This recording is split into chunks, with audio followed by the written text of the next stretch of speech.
Je viens de me réveiller et évidemment j'ai regardé le live de Candace Owens hier soir et j'attendais de voir s'il y avait des gens parmi vous qui souhaitaient avoir soit un résumé, soit mon analyse. Je vais plutôt vous faire un résumé. Candace Owens commence donc par dire que, avant de commencer son live, son site internet qu'elle vient de lancer a été soumis à des menaces qui venaient principalement apparemment de la France. Elle dit aussi qu'elle a reçu elle-même des menaces de l'Élysée avec des lettres d'avocat de Emmanuel Macron directement. Emmanuel Macron l'aurait menacée pour qu'elle ne publie jamais cette histoire, mais surtout lui aurait proposé un budget en tout cas une somme de 3 millions d'euros plus 40 000 euros par mois à vie, en mode retraite quoi. Mais juste, tu te tais, tu parles pas. Donc hier, elle fait simplement une introduction parce qu'elle dit qu'elle estime qu'il est nécessaire que le peuple américain connaisse ce qui se passe en France parce que ça a des implications et des ramifications sur le système tout entier, sur le système et sur les gouvernements internationaux. Ne tournons pas autour du pot, Candace Owens dit qu'elle est persuadée que Brigitte Macron est née homme, même si au début elle n'en était pas convaincue, maintenant elle en est persuadée. Désolée, mes souvenirs sont flous, mais elle dit qu'il y a 2 journalistes, je sais pas si elle en fait partie en gros, c'est ça que je veux dire par là, par mes souvenirs sont flous, qui se sont fait attaquer parce qu'ils ont montré une photo de la communion de Brigitte Macron et ont dit que cette photo avait été remasterisée parce que les couleurs, c'était pas possible qu'elles soient aussi belles et vibrantes sur cette photo, bien que ce soit une photo en noir et blanc, mais en tout cas c'était trop bien défini. Et que l'Élysée, en tout cas Brigitte Macron et Emmanuel Macron, auraient attaqué ces journalistes pour diffamation sur la remasterisation de la photo, mais pas sur les propos. Donc ça serait une preuve que les propos sont vrais, mais que par contre la photo n'est pas vraie. Ouais, vous voyez ce que je veux dire? Elle précise aussi qu'elle a été virée par son ancien employeur, puisque Macron a contacté son ancien employeur pour dire que si elle continue à mener l'enquête, il devait la licencier et que l'employeur, sous le poids de la lettre de l'Élysée, a fini par la licencier. Candace Owens précise qu'elle a envoyé une liste de 21 questions à l'Élysée pour Brigitte Macron et qu'elle n'a jamais eu de réponse. J'ai fait un screenshot des 21 questions que je vous mettrai ici. Je vais vous en lire quelques-unes. La première, c'est par exemple, est-ce que la petite fille qui est sur la photographie de communion, c'est bien Brigitte Macron? En général, c'est des réponses par oui ou par non, mais même ça, ils n'ont pas fait. Mais parce qu'en gros, elle soupçonne que c'est pas Brigitte Macron, mais son frère sur la photo de communion. Je crois que la question la plus intrusive que j'ai pu lire, c'est est-ce que Brigitte Macron a vraiment donné naissance à ses 3 enfants?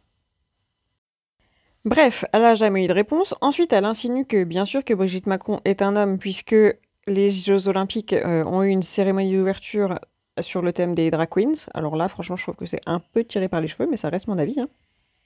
Toujours sur Brigitte Macron elle-même, donc Candace précise que Brigitte Macron, pour la réouverture de Notre-Dame, voulait installer une sculpture donc d'un pénis en érection, en or, avec 2 grosses boules, et qu'apparemment Roselyne Bachelot s'y serait opposée. Et que c'est pour ça que Brigitte Macron est bizarre et que ça serait franchement potentiellement un homme.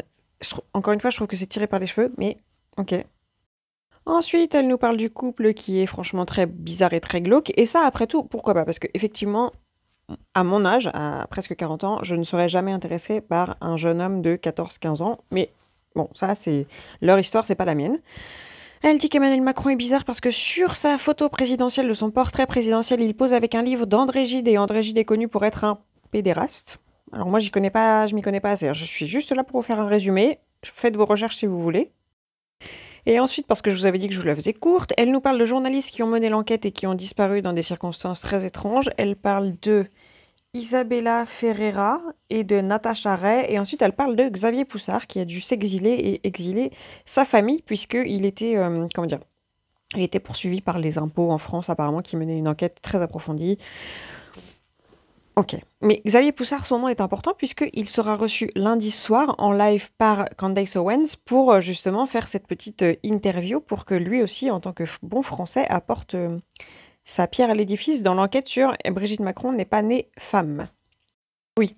Pourquoi est-ce que Xavier Poussard a dû s'exiler? Tout simplement parce qu'il a fait une série de 6 épisodes discutant du fait que, effectivement, Brigitte Macron était un homme. Mon sentiment, on en vient là, juste pour vous dire, parce que vraiment, je n'étais là que pour vous relater les faits, puisque j'ai vu de nombreux Français qui étaient dans les commentaires qui disaient mince, on comprend rien. Sachez qu'elle a promis qu'elle traduirait tout son live en français à la fin pour nous, les francophones. Mon sentiment, ça reste une introduction, mais on n'apprend strictement rien sur Brigitte Macron. On a 0 preuve concrète à l'appui, en tout cas dans cette interview, ou dans cette introduction. Candace Owens, en tant que bonne journaliste indépendante, voilà, elle n'est pas objective. Mais c'est pas une critique, hein, je dis juste. Candace Owen dit qu'elle a des services de sécurité pour se protéger, protéger sa famille, protéger ses enfants, mais qu'elle croit plus au pouvoir de la prière. Why not? Qu'est-ce qu'elle dit d'autre? À la fin, elle a lu 3 commentaires que son community manager avait dû lui envoyer, mais c'était pas, tu vois, c'était pas bien. Il n'y avait pas de fond quoi dans les commentaires, mais voilà, en tout cas, elle a répondu à 3 commentaires, ce qui m'a bien prouvé que c'était en live, parce qu'en fait, je pensais que c'était un streaming qu'elle avait lancé live, mais qu'elle n'était pas vraiment en live. Et à un moment donné, elle a bien cité le nombre de spectateurs qu'on était, donc elle était réellement en live. Et la dernière chose que je trouve un peu bizarre, c'est qu'elle faisait beaucoup d'appels du pied pour des appels de fond. Inscrivez-vous à ma newsletter, inscrivez-vous à... Bon, après, c'est comme ça qu'elle en vit, hein, les journalistes indépendantes, mais c'était juste un peu lourd selon moi. Si vous avez regardé le live ou si vous avez regardé la rediffusion, dites-moi ce que vous en avez pensé. Et sinon, bah, si vous... dites-moi si vous comptez aller regarder le reportage.